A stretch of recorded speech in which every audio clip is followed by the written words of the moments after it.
মহাকালের নিয়ম বুঝলেন। এই যে এখন যা চলছে না, সব মহাকালের ইচ্ছায় হচ্ছে। মহাকাল কাউকেই ক্ষমা করে না, আর মহাকাল কাউকে বঞ্চিতও করে না। দেখছেন, এই আজকে মৌসম নূর আবার কংগ্রেসে ফিরে গেলেন তৃণমূল থেকে, রাজ্যসভার সাংসদ। দিনাজপুর থেকে নিয়ে মুর্শিদাবাদ মিম তার শক্তি বাড়িয়ে চলেছে।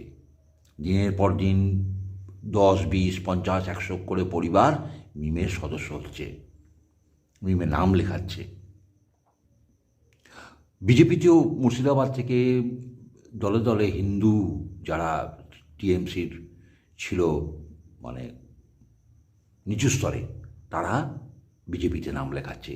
বিজেপি ঘোষণা করেছে কোনো নেতাকে আমাদের দরকার নেই, আগে তুমি তৃণমূলের বিরোধিতা করো, করে বাজার তৈরি করো, করে তারপর তুমি বিজেপিতে এসো।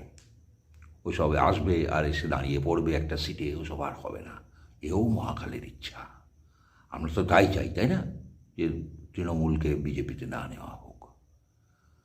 মুসলিমরাও এবারে আর ভোট দেবে বলে মনে হচ্ছে না, কেন তোহা সিদ্দিকির কথা অনুসারে তারা বিজেপিকে যতটা ভরসা করে, তৃণমূলকে সে ভরসাও করে না। তোহা সিদ্দিকির কথা এটা প্রমাণিত হয়। মহাকালের ইচ্ছা দেখুন, এসআইআর হচ্ছে মহাকালের ইচ্ছা। এসআইআরের চিফ ইলেকশন কমিশনার গণেশ কুমারের মতন লোক, সেও মহাকালের ইচ্ছা।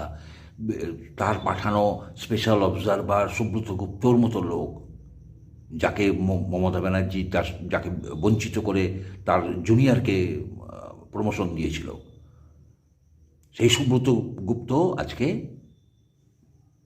Special observer. এসব মহাকালের ইচ্ছা, সব মহাকালের ইচ্ছা। এখন আপনি আপনার মন তৈরি করুন, একদম যাবেন বুথে সকাল সকাল, গিয়ে ভোটটা পদ্ম ফুলে দেবেন, ব্যাস।